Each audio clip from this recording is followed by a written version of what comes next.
글로벌 이슈에 대해서 보도록 하죠. 오늘 우리나라 상승을 이끌었던 것은 이 뉴욕에서 무역 협상에 대한 기대감, 그 다음에 금리 인하 언급이 시장의 중요한 화두였습니다. 특히 금리 인하에 대해서 레리 커들러라는 국가경제위원장이요, 금리 인하를 언급합니다. 이제 제롬 파웰이 그 바톤을 받는 상황이 되는데요. 재미난 것은 뭐냐면 이때까지 미국 정부에서 금리 인하를 언급했던 적도 거의 없었습니다. 이번 트럼프 때 처음으로 정부에서 금리 인하에 대한 얘기를 했죠. 더 재미있는 것은 일반적으로 금리 인하를 요구하더라도 몇 pp 이렇게 얘기는 안 합니다. 근데 레리 커들러 같은 경우는 50pp 금리 인하를 해야 한다 이런 표현을 씁니다. 그럼 시장에서는 기대치가 굉장히 커질 수 있는 것은 사실이죠. 왜냐하면 정부 관계자가 대놓고 어느 정도 금리 인하 필요하다 이렇게 얘기한 경우는 거의 없었다는 거죠. 그것이 시장의 투심을 자극한 것이 아닐까 뭐 이런 생각을 해봐야 될 것 같습니다. 지난주 금요일날 양봉이 나왔죠. 양봉이 나와서 캔들이 올라서는 모습이 나왔어요. 근데 이 캔들이요, 제가 지난번에 이런 얘기를 했어요. 일목균형표상으로 보면 이 후행 스팬이라는 것이 이렇게 타고 올라가다가 미끄러진 게 코스피가 먼저였고, 그 다음에 거래소가 그 다음에 미국 시장에 따라가고 있다 이런 표현을 썼는데, 코스피를 잠깐 보시면 예전에 이 지점까지 올랐었어요. 이렇게요. 올랐었다가 여기 녹색 선이 올랐었다가 다시 미끄러지는 모습이 나왔는데, 지금 미국 시장의 모습이 딱 그 자리까지 왔어요. 그래서 미국과 우리나라 시간차가 2주 정도 있지 않을까 뭐 이런 생각을 해봐야 될 것 같고요. 미국 시장이 더 상승하기 위해서는 사실 금리 인하에 대한 신호가 완벽하게 나와야 됩니다. 그것이 어디서 나와야 되냐면 연준에서 나와야 한다는 거죠. 실제로 시장에서는 일드 커브가 형성되고 있기 때문에 경기 침체나 둔화 가능성이 굉장히 커지는 게 사실이거든요. 근데 이 부분에 있어서 연준이 금리 인하를 하려면 몇 가지 조건이 따라야 됩니다. 어떤 조건이냐면 완전히 지표가 꺾이는 모습. 예를 들어서 고용이 여러 번 하락을 해서 문제가 일으키거나 아니면 거기에 따라서 주가가 급락을 해야 움직입니다. 근데 과거에 2008년도에 리만 브라더스 사태, 서브프라임 모기지가 터졌을 때요, 지수가 14,900이었어요. 그때 대비로 지금 거의 11,000포인트가 더 올랐어요. 11,000포인트 올랐는데 지표가 약간 흔들리는 모습을 보고 그들이 금리 인하를 할까요? 제가 볼 땐 절대 그렇지 않을 거다. 결국 연준은 주가가 빠지기 전까지 움직이지 않을 소지가 굉장히 큽니다. 그렇다면 지금 금리 인하의 이 시그널을 시장에서 계속 언급하는 것은 어떤 이유가 있을까요? 주가를 끌어올릴 재료가 없다라는 겁니다. 없기 때문에 금리 인하에 대한 이슈화를 시장에서 계속 만들고 있는 거고요. 그것이 시장 투심을 움직이고 있다는 거죠. 실제로 여러분들의 입장에서 지금 현재 지수가 이렇게 높은데 금리 인하한다면 주가가 올라간다는 게 자체가 좀 이상하지 않을까요? 왜냐하면 경기가 둔화되는데 금리 인하해서 경기를 살리며 주가를 끌어올리겠다. 일반적으로 금리 인하는요, 주가가 많이 빠진 상태에서 투심이 깨진 그 상황에서 금리 인하로 해서 주가를 끌어올리는 경우가 굉장히 많았다라고 생각한다면 지금의 위치는 주가로 굉장히 의외의 자리다라는 생각을 해봐야 될 것 같고요. 기술적으로 보면 지금 일단 기준선 위로 올라섰어요. 61선까지 가지도 않았고요. 구름 양운하로 가지도 않았습니다. 이 모습을 보면 굉장한 상승을 기대해 볼 수 있는 그런 일봉의 모습이긴 한데요. 월봉으로 보면 갈 수 있는 곳이 이 정도밖에 안 됩니다. 맥스로 갈 수 있는 게. 근데 제가 지난달에 아마 그 얘기를 했어요. 월봉상으로 헤드앤숄더가 완성이 나오는지를 봐라 라고 했는데, 일단 헤드앤숄더가 만들어지고 끝났어요. 이달에 아랫꼬리를 메워줄지 위로 양봉이 있을지는 좀 지켜봐야 되겠죠. 양봉이 쓴다면 갈 수 있는 공간은 추세 연장선까지 외에는 못 갑니다. 절대로. 그러면 결국 헤드앤숄더냐 연장선까지 가냐의 싸움이기 때문에 사실 이 시점에서는 리스크 관리가 굉장히 필요하다고 판단을 해야지 추세적으로 정말 엄청나게 갈 거라고 생각하고 시장 접근하는 것은 아니지 않을까라고 생각이 듭니다. 아마도 미국 시장에서도 트럼프 대통령이 이런 얘기를 많이 하죠. 자기는 주가 빠지고 정말 원치 않는다. 그만큼 주가에 예민한 트럼프가 시장 관리하고 있는 것이 아닐까 이런 생각을 합니다. 결국 금리 인하에 대한 이슈도 정부에서 나온 거로 보았을 때는 트럼프의 어떤 생각을 고위 관계자들이 얘기한 것으로 해석을 해야 될 것 같고요. 연준은 아마도 거기와는 다른 행보를 보일 수는 있습니다. 물론 얼마 전까지 금리 인상을 주장했던 연준이 금리를 동결한 모습을 본다면 정부의 의견을 따라갈 수 있는 부분이 있겠지만, 연준 의원들에 따라서 움직이기 때문에 전도표의 변화가 얼마나 나오는지가 굉장히 중요할 것 같다라고 말씀드릴 수 있을 것 같습니다. 자, 두 번째 이슈는요, 중국에 대한 얘기를 좀 해볼까 합니다. 중국이란 나라가 아시겠지만 지난달에 제가 마지막 날 그런 얘기를 했어요. 윗꼬리를 메워주는 양보 한 2%가 나오든지 아래로 내려와서 윗꼬리가 길어지는 비석형 캔들이 나올지 이걸 보라고 했죠. 근데 중국 같은 경우에는 지금 주가가 굉장히 올라가고 있어요. 근데 중국이 문제가 뭐냐면 제조업 지수가 굉장히 안 좋았어요. 안 좋았다가 4개월 만에 반짝 반등을 합니다. 그러니까 50 위로 올라왔다는 얘기죠. 근데 우리가 이걸 보고 계속해서 중국 경기 좋아질 거다라는 생각은 잘못될 거다라는 생각을 합니다. 일반적으로 지표라는 것은 3번 정도 연속으로 나와야 됩니다. 이게 무슨 말이냐면 개선되는 모습이 나와야지, 그렇지 않은 상태에서 한 번 반짝 반등했다가 이제 100% 밀릴 수는 없다라는 거죠. 그러면 이걸 우회적으로 해석할 수 있는 방법이 뭘까요? 중국이 지금 제조업 지수가 좋아지고 있기 때문에 이 제조업 지수를 살리기 위해서 무언가 하겠구나라는 생각을 할 수 있다는 거죠. 결국 중국이 경기 부양에 대한 시그널을 다시 한번 주지 않겠나라는 생각을 해봐야 될 것 같고요. 아마 그 경기 부양이 실제로 금리 인하 쪽에서 무게가 실리지 않을까. 왜냐하면 이때까지 지준율이나 다른 부양책은 다 썼어요. 근데 금리 인하 카드는 쓰지 않은 상태죠. 우리가 여기서 또 한번 생각해봐야 될 게 뭘까요? 제조업 지수가 4개월은 반등을 하긴 했는데 무역 분쟁에서 무역 협상이 마무리가 됐나요? 절대 되지 않았습니다. 그러니까 이게 마무리되기 전까지는 사실 제조업 지수라든가 기타 지표가 개선되는 걸 100% 다 믿어서는 안 된다라는 거고요. 실질적으로 무역 분쟁이 마무리돼도 이때까지 기간 동안 시장이 어려웠기 때문에 이 부분을 해소할 수 있는 충분한 시간이 필요하다는 거죠.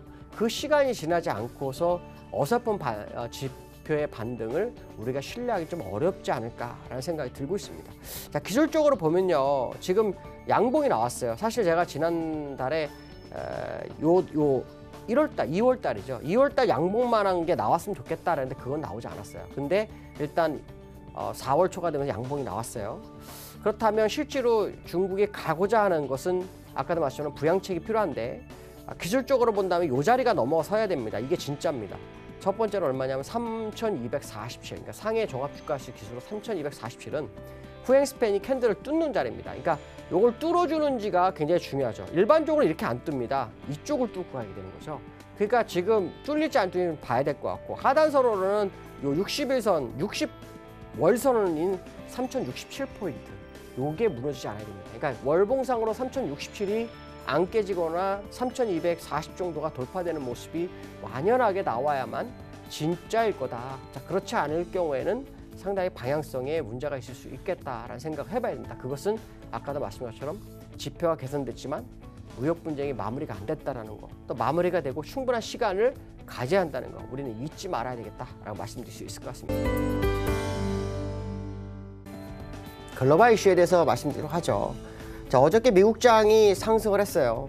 상승을 했는데 정말 특이한 차트가 나오긴 했습니다. 근데 어저께 미국장 상승은 중국의 차이신 제조업 지수가, PMI 지수가 50을 넘었다라는 거죠. 4개월 만에 일단 50을 넘겼기 때문에 경기가 호전되는 것인가 라는 기대감이 미국 시장을 끌어올렸다라고 해석이 되죠.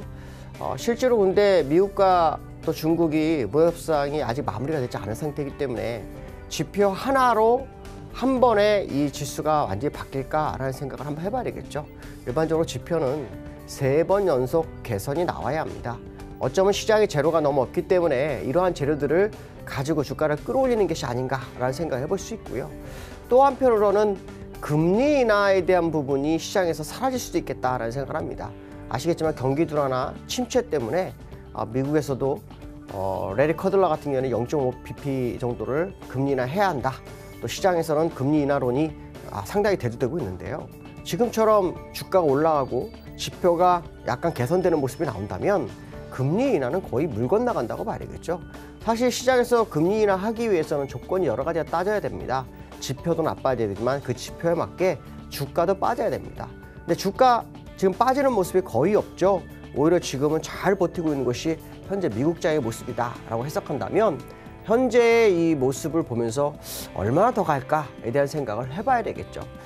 기술적으로 한번 접근을 해볼까 합니다. 기술적으로 보시면 제가 지난번에 한번 이렇게 추세선 한번 그었어요. 근데 이때 추세선을 그은 거 보면 이렇게 추세선을 가다가 이걸 약간 확대해서 보여드리도록 하겠습니다.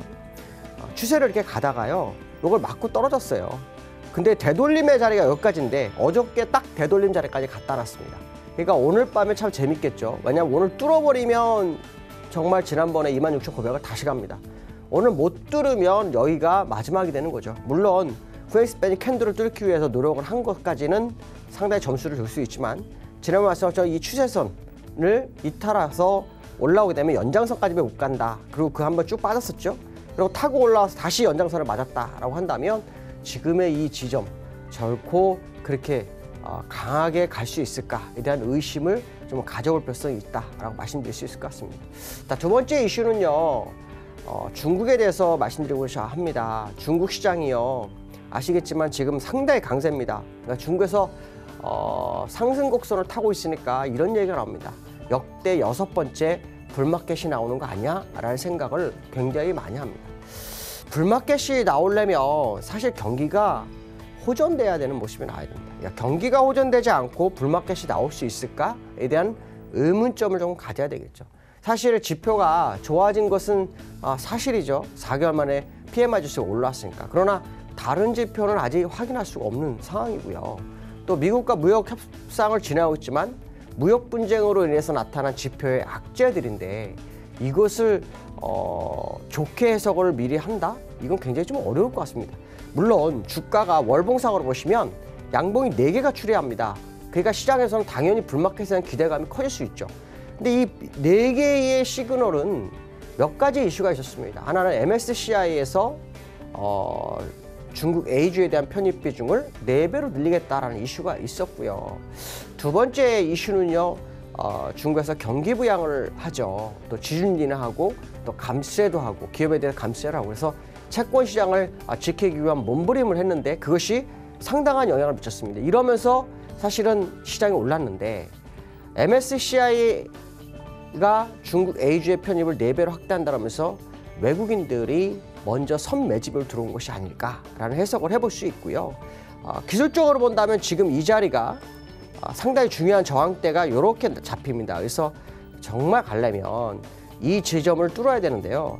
1차적인 지점은 이 3,270포인트. 그러니까 3,270포인트가 돌파가 되는 모습이 나와야 진짜일 거다. 만약에 그걸 뚫은다면 다시 이 위에 저항대가 하나 남긴 하지만 이때는 외봉으로 무너졌죠. 물론 과거에 이 지점에서 저항대가 있었기 때문에 일단 저항은 있을 수 있습니다. 그러나 1차적으로는 3,270포인트인데 이 부분을 뚫을 수 있을지 물론 기대치가 있습니다. 왜냐하면 MSCI가 중국 A주를 4배로 편입하는 시점이 5월과 8월이기 때문에 지금 4월이죠. 그러니까 5월 그다음 8월 두 번의 기회가 있다라고 한다면 충분히 가능성이 있지만 만약에 중국과 무역 분쟁을 하고 있는 미국과의 어떤 관계가 우리가 생각하는 만큼 정말 좋은 결과가 아니라면 이게 진짜로 계속 갈 수 있을까에 대한 의구심을 가져야 됩니다. 특히 전 세계가 침체를 하고 있다라는 과정 속에서 중국만 별도의 움직임을 보는 것은 아주 특이한 행보이다라고 해석을 해야 될 것 같고요. 특히 후엑스펜이 뚫어야 될 자리, 이 자리가 3,272포인트, 이 점은 꼭 기억을 해야 될 것 같습니다. 자, 기술적으로 미국장 또 이슈 보도록 하겠습니다. 자, 미국장을 보시면요, 어저께 약간 소폭 하락했죠. 소폭 하락한 이유는 두 가지 이유가 상충을 했습니다. 하나는 지표가 좋아지고 있다. 이 지표라는 게요, 새로운 지표가 아닙니다. 제조업 지수, 그러니까 중국의 제조업 지수, PMI 지수가 4개월 만에 터닝했고 미국도 역시 바닥에서 터닝했다. 이거에 대해서 벌써 3일째 끌고 가는 모습이고요. 또 하나는 실적이 좀 우려가 된다. 이게 두 개 싸웠습니다. 싸우는 과정 속에서 시장을 약간 흔드는 그런 모습이 나왔다라고 보시면 맞지 않을까 이렇게 말씀드릴 수 있는데요. 사실 지표를 저는 이제 그 뉴스가 나왔을 때 새로운 지표인 줄 알았습니다. 근데 제조업 지수 하나 가지고 현재의 모습을 이끌어가는 그런 양상이다라고 본다면 미국 시장이 재료가 정말 없는 거 아닐까라는 생각을 해보고 싶습니다. 지금 미국 시장에서 기다리는 건 두 가지가 있죠. 자, 무역 협상이 완전히 나타나는 거, 또 하나는 금리에 대한 스탠스. 근데 실제로 금리를 인하할 수 있을까에 대한 우려감도 있습니다. 왜냐하면 시장이 너무 높거든요. 지금 침체를 얘기하고 있지만 침체를 보기에는 지수가 너무 높은 상황이다라고 판단한다면 지금 시장에서 나올 수 있는 실질적 재료는 중국의 무역 협상이 완전하게 마무리되는 모습, 그것도 역시 미국 투자가들을 이해시키고 흡족하게 만들 만큼의 재료가 나와야 된다라고 본다면 상당히 중요할 것 같습니다. 다우 차트를 보시면요, 지난달에 사실은 헤드앤숄더의 차트를 만들고 이달이 되면서 올랐었어요. 올랐는데 올라도 사실은 이 헤드앤숄더의 끄트머리 자리, 이 자리죠, 지수가 정확하게 26,241포인트, 이 고점을 돌파하지 못하고 있습니다. 자, 그 얘기는 아직까지 미국이 추세로 더 끌고 갈지는 확인이 안 된 거다라고 봐야 될 것 같고요. 2014년도부터의 목표치가 나온 자리이기 때문에 정말 이 자리를 뚫을 수 있을까에 대한 의구점이 있습니다. 물론 시장에서는 그 9월의 금리 인하 가능성이 또 제기되고 있고, 그로 인해서 시장 유동성이 엄청 풀리는 거 아니냐라고 얘기를 하고 있는데요. 미국에서는 이 금리 인하의 목적이 부동산 지표가 꺾여서 부동산을 살리기 위한 정책이다라고 얘기가 많이 납니다. 로버트 실러가 보는 그 주택 지표가요, 꺾였거든요. 작년 12월 기준으로. 그런데 이게 꺾이게 되면은 주가도 같이 꺾입니다. 그래서 이 주택 지표를 살리기 위해서 금리 인하를 하는 게 아니냐라는 얘기가 굉장히 많습니다. 이 얘기는 무슨 말일까요? 금리 인하가 주식 시장에 훈풍을 넣는 것이 아니라 오히려 다른 쪽에 버블을 양상하는 그런 상황이 되지 않을까라는 생각을 해봐야 될 것 같고요. 일봉 차트를 한번 볼까요? 일봉 차트를 보시면은 후행스팬이 뚫었어요. 근데 제가 어저께 그 얘기를 했을 거예요. 이거 한번 제가 확대해 보드릴게요. 이 후행스팬상으로 뚫었다가 지금 다시 약간 회귀했죠. 근데 제가 그때 말씀드린 게 뭐냐면 첫 번째, 두 번째 연장선을 쭉 추세선을 그었을 때 후행스팬이 돌파했다 다시 내려갔다 되돌린 곳에서 무너졌다고 했죠. 근데 어저께도 되돌린 곳에서 더 올라가지 못하는 모습이 나오고 있다는 거죠. 자, 그 얘기는 무슨 말이냐면 현재 이 모습이 맞다면 오늘 밤에 주가가 밀리는지를 확인해야 됩니다. 만약에 오늘 밤에 주가가 밀린다면 이 추세선상으로 미국장에 갈 수 있는 공간은 일단 제약됐다는 것을 확인하는 거죠. 그렇기 때문에 사실 어저께 같은 경우에도 이 지표 호조 이렇게 해서 주가를 끌어올리는 재료 썼지만 실적 우려 이게 나왔다는 거죠. 자, 그렇다면 결국 미국 시장에 재료가 지금 없다라는 것을 우회적으로 알려주는 것이 현재 일봉의 모습이다. 그렇다면 결국 일봉에서 무너지는 모습이 나온다면 혹시라도 월봉이 제가 말한 것 헤드앤숄더의 완성형을 만들어가는 게 아닐까라는 생각도 일부 해볼 수 있다는 거죠. 제가 이렇게 왜 공격적인 마인드로 시장을 얘기해주지 않을까요? 아마 그런 생각을 좀 해봐야 될 것 같습니다. 저는 그 이유가 이 월봉에서 시장을 보고 있기 때문에 그렇습니다. 월봉은 주추세죠. 이 주추세가 사실은 오래전에 목표치가 만들어졌다고 판단하기 때문에 사실은 이게 추격 매수 아니면 뭐 공격적으로 매수 이 얘기를 못 해드리는 이유가 이런 지점에서는 차라리 이 윗봉을 다 돌파하고 날아가는 모습이 나와야 합니다. 그렇다면 이때까지의 모든 기술적 분석은 안 본다. 그리고 이유는 새로운 영역을 새로 재겠다. 이런 말씀 드리겠지만 그렇지 않은 상태에서는 올라갔을 때 만약에 무너지게 되면 따라간 사람들은 절대 못 팝니다. 오히려 물려서 계속 고생을 할 수밖에 없는 상황이기 때문에 현재 상황에서는 올라올 때마다 리스크 관리가 맞다라고 판단하고 있기 때문에 약세적인 발언을 계속 해드리는데요. 실제로 미국 시장에서 재료는 없습니다. 재료가 없다는 것은 아마 누구나 다 알고 있죠. 시장에서 금리 인하에 대한 재료를 계속 압박하고 있지만 지금 시장의 모습으로는 금리 인하가 정말 쉽지 않을 거라는 생각을 해봐야 될 것 같습니다.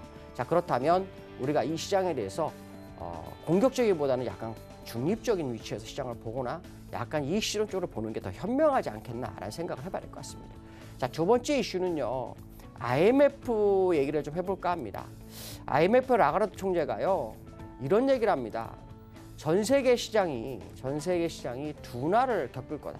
그중에 약 70%가 둔화를 겪는데 거기서는 미도 예외는 아닐 거다라는 얘기를 합니다. 여기에는 두 가지 이유를 둡니다.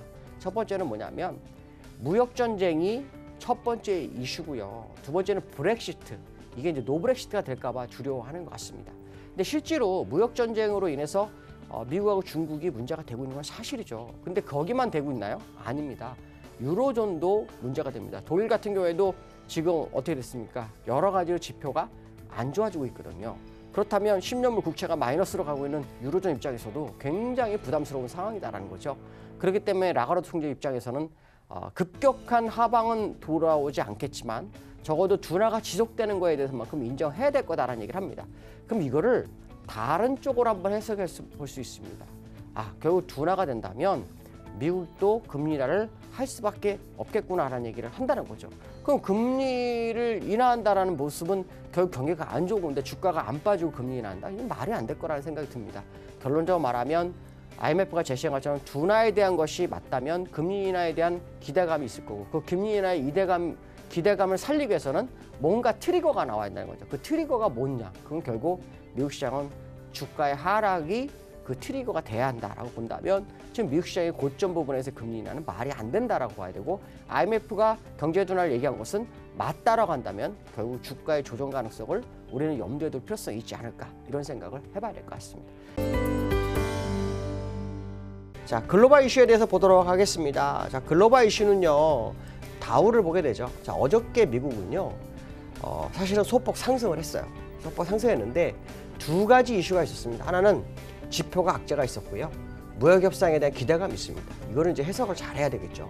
자, 지표의 악재는요, 민간 고용이요, 줄었어요. 시장 예상치보다도 한 48,000명 정도 줄었습니다. 이렇게 되면 고용이 악화가 되고 있는 상황이다라고 해석할 수 있죠. 자, 그러면 악재긴 악재인데 미국 내에서는 금리 인하에 대한 얘기가 계속 나오는 것으로 보았을 땐 악재라고 보기 어렵을 수도 있습니다. 무슨 말이냐면 지표가 악재가 되지만 시장 입장에서는 금리 인하에 대한 기대감이 나올 수 있죠. 그러나 어저께 제가 말씀드린 것처럼 사실 미국이란 나라는 지표가 나빠져도 지수가 빠지지 않으면 금리를 인하 안 하는 경우가 굉장히 많다라는 거죠. 자, 이런 부분을 본다면 사실은 금리 인하가 100% 되기 위해서는 주가가 하락으로 방향을 좀 선회해 줘야지만이 가능하지 않겠나라는 생각을 해봐야 될 것 같고요. 그 다음에 어저께 무역협상의 기대감이라는데요. 이게 무슨 얘기냐면요. 워싱턴에서 중국과 무역협상을 하는데요. 중국이 기술 도용에 대해서 인정을 합니다. 이게 굉장히 의미를 부여합니다. 왜냐하면 무역협상을 하면서 가장 핵심은 두 가지였습니다. 무역 적자를 해소하는 방법. 또 하나는 뭐냐면 기술 탈취를 어떻게 해석할까. 근데 기술 탈취를 해소하기 위해서는 어떻게 해야 되죠? 중국이 기술을 도용했다라는 걸 인정해야만이 가능하죠. 근데 그 부분이 인정 안 되고 있었기 때문에 사실은 정말 이게 합의가 될까? 어떤 식으로 합의될까? 뭐 이런 생각을 할 수 있는데 중국이 기술 도용을 인정했다는 겁니다. 자, 그렇기 때문에 무역협상이 정말 시장에서 원하는 쪽으로 가는 거 아니야? 라는 기대감이 같이 들어왔죠. 어쨌든 중요한 것은 뭐냐면 미국 시장이 올라가고자 하는 의지를 상당히 피력하고 있는 것은 사실인 것 같다. 문제는 뭐냐면 정말 시장을 끌어올릴 만한 재료가 확실하게 나오지 않고 있다는 것이 문제이죠. 자, 그러한 재료가 좀 나와서 시장을 이끌어준다면 기대가 굉장히 클 수 있지 않을까라는 생각은 일부 할 수 있습니다. 자, 기술적으로 제가 일봉 한번 다시 보여드리죠. 어제 제가 이 추세선 그어놓고 여기 맞고 떨어졌기 때문에 올라갈 수 있는 공간 제한됩니다 라고 했는데 역시 더는 못 올라갔습니다. 이 양봉 제가 확대해 보여드릴게요. 자, 이 양봉을 메워주는 정도에서 마감하는 모습이죠. 특징은 후행 스팬이 캔들을 벗어나는데 다시 들어오지 않고 있는 것은 정말 강하다라는 부분이죠. 다만 단기적으로 후행 추세선이 만들었다가 이탈해서 올라와서 다시 추세 연장선까지 온 상황이라면 지금 올라갈 수 있는 공간이 정말 얼마나 될까에 대한 생각은 해봐야 되지 않을까, 이렇게 말씀드릴 수 있고요. 자, 월봉 상황으로 보면요, 일목균형표상으로는 헤드앤숄더가 아직 안 깨졌습니다. 지난달에 아래꼬리가 긴 음봉 캔들이 나와서 헤드앤숄더 완성됐나? 라는 생각을 했는데 올랐죠. 자, 올랐는데 그 오른 것이 윗골, 두 달 동안의 윗꼬리 부분을 메우는 정도였다라고 본다면 아직까지 미국 시장 더 지켜봐야 될 것 같다. 또 하나 중요한 것은 뭐냐면 재료가 없는 미국 시장이다. 제가 그 말씀을 드렸었는데요. 자, 그 말씀을 드리는 이유는 뭐냐면 재료가 있어야 주가가 가는데 재료가 있었을 때 주가가 가려면 확실하게 매수하려면 요 위에 요 추세선 위쪽 요 라인을 깨트려야 됩니다. 이 라인을 깨트려야만이 정말 공격적 매수가 가능하다는 거죠. 만약에 이 라인을 깨트리지 못하고 여기서 갇혀있는 모습이 계속 나온다면 이것은 이익 실현이나 리스크 관리가 필요한 시점이라고 해석을 해야 되겠죠. 자, 그 얘기는 더 올라갈지언정 확인하지 않은 매매는 위험할 수 있겠다라는 겁니다. 왜냐하면 2012년부터 목표치를 채서 만든 게 나중에 2018년 19년도에 목표치가 나와서 밀리는 모습이 나왔기 때문에요. 이것을 우습게 봐서는 안 된다라는 거죠. 그 얘기는 시장의 목표치가 제한되어 있는 확률이 높기 때문에요. 정말 큰 트리거가 나오지 않는 한은 시장에 갈 수 있는 공간 제한됐을 수 있다라는 생각을 해봐야 될 것 같습니다. 두 번째 이슈는요, 국내 시장에 대해서 얘기를 할까 합니다. S&P에서요, 국내 GDP를 2.5에서 2.4로 하향 조정합니다. 거기에 핵심 키포인트는 뭐였냐면요, 전자 부분이 부진하다. 아시겠지만 전자 부분에서는 반도체가 가장 중요한데, 반도체는 D램 가격이 가장 중요하죠. D램 가격이 계속 떨어지고 있습니다. 그래서 우리나라 수출이 상당히 줄어드는 양상이 요 근래 나타나고 있죠. 자, 그렇기 때문에 S&P에서는 결국 금리 인하를 올해 한 번쯤 할 수 있을 거다라는 얘기를 하는 것 같습니다. 근데 제가 볼 때 금리 인하가 정말 가능할까에 대한 의문점은 가져야 되지 않을까 싶습니다. 왜냐하면 우리나라는 한국은행 성향이 공격적으로 한 적이 별로 없습니다. 거의 미국이 움직이는 모습을 보고 거기에 따른 움직임을 하겠죠. 그렇지 않아도 미국이 금리 인하를 안 하고 있는데, 여기서 금리 인하를 하게 되면은 금리 역전 현상이 상당히 공간이 커지죠.